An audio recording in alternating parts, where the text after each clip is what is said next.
Hello, AP Stat students. Today we are discussing random variables a little bit more, and today we'll be working on combining random variables. Okay, we're going to start off with a little review of what we learned in our last lesson. So here's a game. It says roll 2 dice, find the sum. If you roll a 2 or a 12, you win $20. If you roll a 7, you win 10. If you roll a 6 or an 8, you win 5. Anything else, you lose. Okay. So this is a game, and to the right, there's what can happen when you roll 2 dice. When you're doing a game problem like this, the random variable x is how much you can win. So there's basically 4 amounts you can win. You can win $20, you can win $10, you can win $5, and anything else you lose would be 0. Okay. Now we need to figure out the probability of each of those happening. So let's go for $20 first. It says if you roll a 2 or a 12. Well, if you look on the graph, there on the picture to the right, there's only 2 outcomes that are a 2 or a 12. And there's 36 outcomes altogether. So there's a 2 out of 36 chance that you'll win $20. For $10, that's when you roll a 7. Well, you can see on here, that's the diagonal. There's 6 ways to roll a 7. It's actually the most likely outcome. So that would be 6 out of 36. And then if you roll a 6 or an 8, you win 5. So 6s and 8s, I'm going to change color. Here's the 8s. There's 5 of those. And here's the 6s. There's 5 of those. So that would be 10 out of 36. Now, the 0 is everything else. Okay, so if you added up what's happened so far, there is 18 out of 36 things have happened. So there's 18 left that could happen. So there's an 18 out of 36 chance that you will get nothing.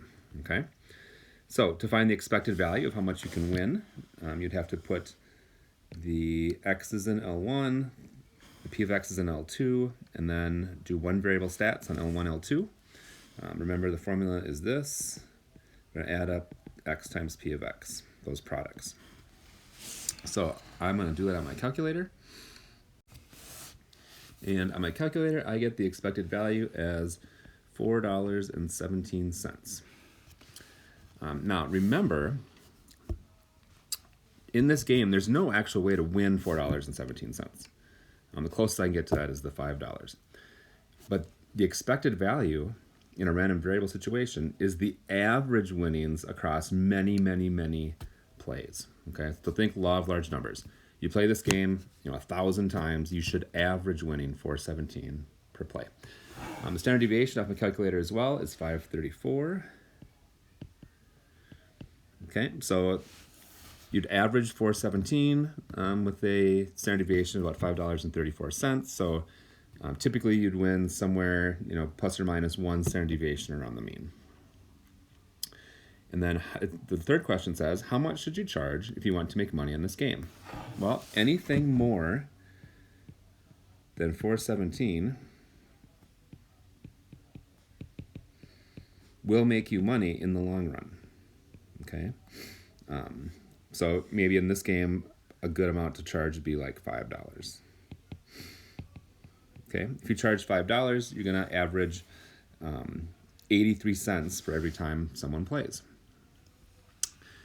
And remember, though, this is a long series of repetitions. So, if 5 or 6 people play this game, you might lose money for a while. But the more people and the more times you play, the closer the expected value will be to them winning $4.17. Okay? So charging $5 or anything more than $4.17 would get you a profit. Okay. Now, here's the new information: combining random variables. So basically, we're going to look at what happens when we have 2 separate random variables and we want to add them together. Okay. When that happens, it's very easy. For means, all we do is we add the means of the 2 random variables, which is this first equation. That the mean of random variable x plus y would be the mean of the x variable plus the mean of the y variable. We will do an example quickly here to show you how this works. And then if we wanted to subtract two random variables, so we want to know what's the mean of taking random variable x minus random variable y, you would just do the mean of the x variable minus the mean of the y variable. So that part, I think when you see an example, makes very good intuitive sense. Here's where it gets a little confusing. When it comes time to combine standard deviations, we're actually not allowed to do that. What we are allowed to do, though, is combine variances. Okay, and remember the symbol. This is the symbol for standard deviation, and when I square that value, that's when I get the variance. So basically, what this means is if I want to combine two random variables and get their combined standard deviation, I actually have to combine their variances first. Okay, so and this is interesting. If you look at the formula, it doesn't matter if I'm adding or subtracting the two random variables, I always add the variances, okay? And once I add the variances together, then I just take the square root of that sum, and that gets me the combined standard deviation, okay? So we'll go through this, an example here. So, and just note again, just to reiterate, be sure to notice it doesn't matter if we're adding or subtracting random variables, we always add the variances. So, how much would you expect to win if you played the game above twice? Well, the first game you'd expect to win 417, and the second game you'd expect to win 417. So total, we'd expect to win 834 in 2 games. So that's an example of adding two random variables together. Okay, so on the first try, I'd expect 417. On the second try, I'd expect 417. So together, in 2 plays, I'd expect 834. Now it says, what would be the standard deviation of your winnings if you played the game above twice? Now here's where it gets kind of interesting. The standard deviation was 534, okay? And some of you might think, well, I'll just add 534 to itself. And this is not allowed, okay? We're not allowed to add standard deviations. What we are allowed to add, however, is variances. So to get the variance, I would take the standard deviation and square it. So that'd be the variance of the first time I played. And then I would get the variance of the second time I played. And then I would add those together. And when I do that, I get each one of these alone is 28.5156. And if I add those together, I get 57.0312. But to get the combined standard deviations, I would have to actually take the square root of that number, okay? Because once I've squared these standard deviations, they've become variances.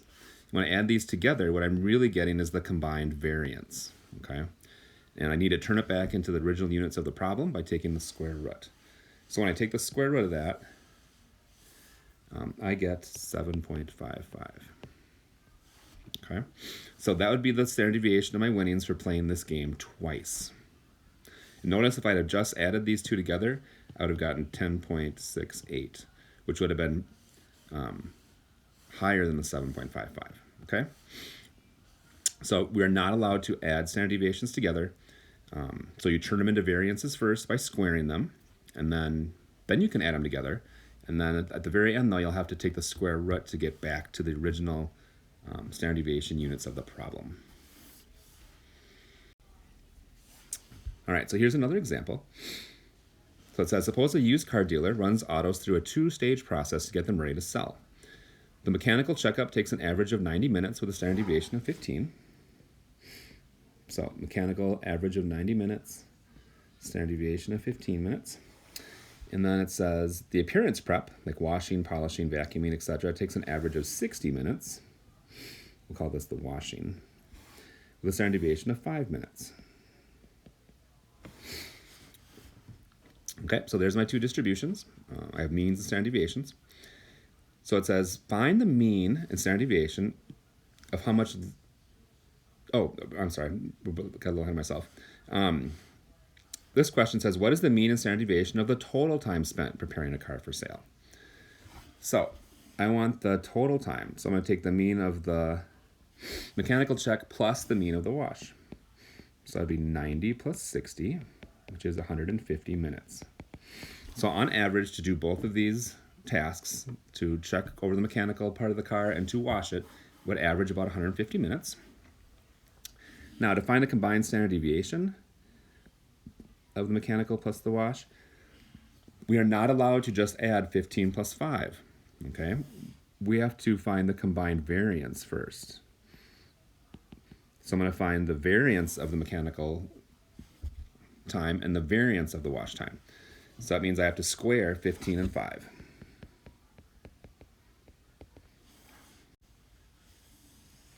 Which gets me 225 plus 25. When I add those together, I get 250.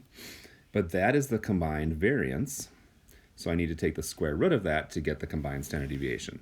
So I end up with a standard deviation of about 15.8 minutes once I take the square root. And notice again, if I would have just incorrectly added the standard deviations together, I would have gotten 20 minutes. So the combined standard deviation is always going to be less when you add the variances than it would have been if you just had added the standard deviations straight up. And you can't add the standard deviations straight up, okay? Now, second question. It says, find the mean and standard deviation of how much longer it takes to do the mechanical prep than doing the appearance check. So I want the mean of how much longer is it going to be to do the mechanical than the wash. So that means I'm going to subtract random variables, okay? Mechanical prep time was 90 minutes. The wash prep time is 60, so the difference is 30 minutes. So on average, it's going to take 30 minutes longer to do the mechanical check than to do the washing. Now, I'd also like to find the standard deviation of the mechanical minus the wash. Well, here's where that rule comes into play. It does not matter if we're adding the standard deviations or subtracting them. We always add the variances. So this calculation from above would be exactly the same for this one. So it's still going to be 15.8 minutes. These are both minutes. Okay? So it doesn't matter whether you're adding or subtracting the means. We always add the variances, and you need just to memorize that. Okay? And I'm going to show you the reason for that here coming up in a second. Now, adding variances is called the Pythagorean theorem of statistics, and you can see why here. We all know the Pythagorean theorem from geometry, a squared plus b squared equals c squared. Well, adding variances is the same thing, okay? Where the combined variance of x plus or minus y is going to be equal to the variance of x and the variance of y added together. And then just keep in mind when you're done with that equation, you do have to take the square root of your answer to turn your answer back into a standard deviation, okay? Now, one of the things people have a hard time with is why don't we subtract the variances when we subtract the means? So I have a good example of why this is. So it says, suppose you have a box of cereal claiming to contain 30 ounces of cereal. So here's your box. Maybe it's Cheerios, whatever you think, okay? Now, that's the mean amount of cereal in the box is 30 ounces. There is probably some error in that, okay? Like sometimes maybe the box has 31 ounces. Sometimes maybe it has 29. Every box of cereal doesn't have exactly the same amount of cereal in it, okay? So that difference would be the standard deviation, which we could kind of say it's like an error statement in this problem, okay? Like we're not exactly sure there's 30 ounces in there. So the next part says, suppose you pour out cereal into a 5-ounce bowl. So here's my bowl, and the bowl holds 5 ounces. But do you think it's always going to hold 5 ounces? Probably not. Okay, there's probably a little error. Maybe sometimes you only get 4.5 ounces. Maybe sometimes you get 6 by how much the cereal compacts in the bowl, etc. Okay, so probably not exactly 5. Okay, so here's what I want to do. I want to pour out 5 ounces of cereal from the box into the bowl.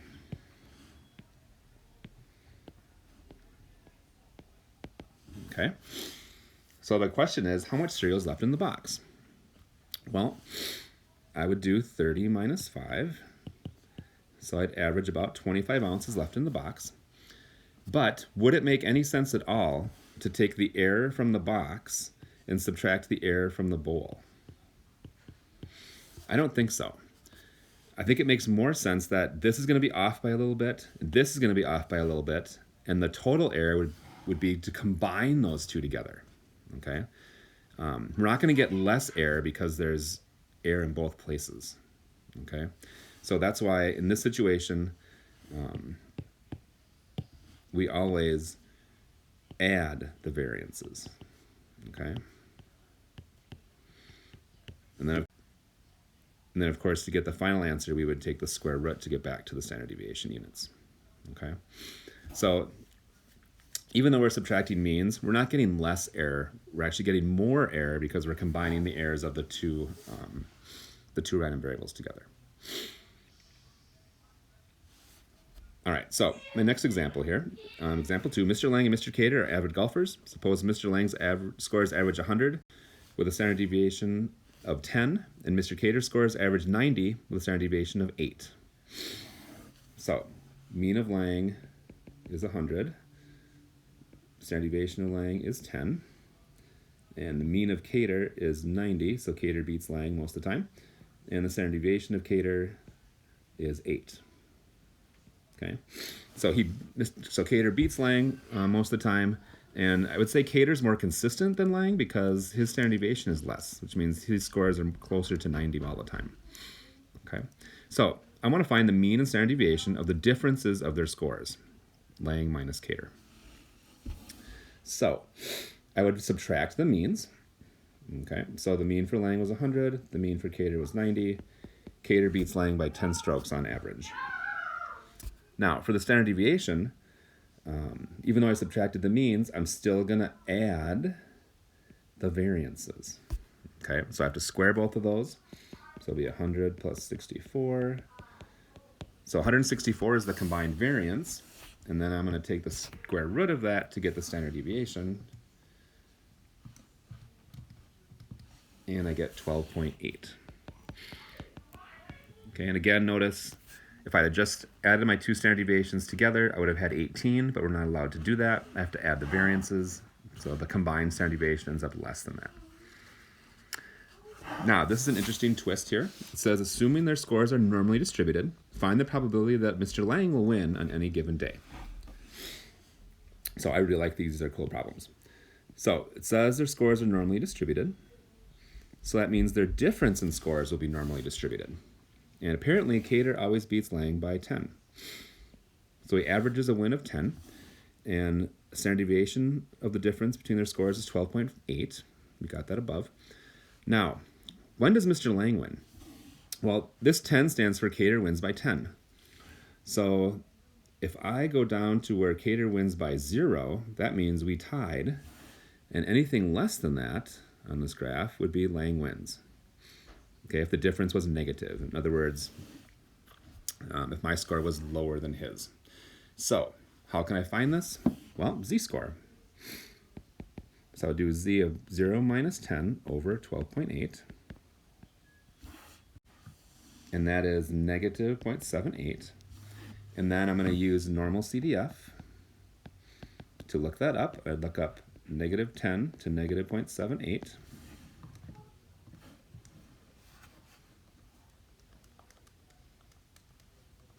And on my calculator, I get, around to 2 decimal places, about 22%. Okay, so there is a 22% chance that Lang would beat Cater on any given day. So most of the time, Cater wins, but Mr. Lang can pull it out sometimes, about 1 time every 5 times they play.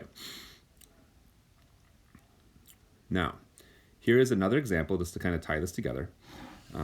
Example 3, it says, suppose 2 pro bowlers, Adam and Bart, have the following distribution of scores. So the Adam averages 221 with a standard deviation of 22, and Bart averages 209 with a standard deviation of 14. So I want to find the following. A, the mean of Adam's score plus Bart's score. Well, we can just add them together because we're allowed to do that with means. So it'll be 221 plus 209, which is 430. So if they were playing as a team, their team score would be 430. Now, for their standard deviation, remember, I'm not allowed to just add 22 and 14. That is wrong, right? But I'm allowed to add the variances, which would be 22 squared plus 14 squared. Okay, so 22 squared plus 14 squared is 680, but that's the combined variance. To get the combined standard deviation, I would take the square root of that answer.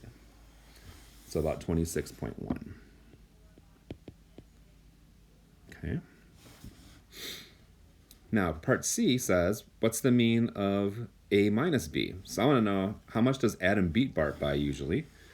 And I can do that. That's okay to subtract means. So it'll be 221 minus 209, which is 12. So Adam usually wins by 12. But I'd like to find the standard deviation of Adam's score minus Bart's. And remember, it does not matter if you're adding or subtracting. We always add the variances. So the answer is going to be exactly the same as it was for part A. All right, well, good luck with combining random variables.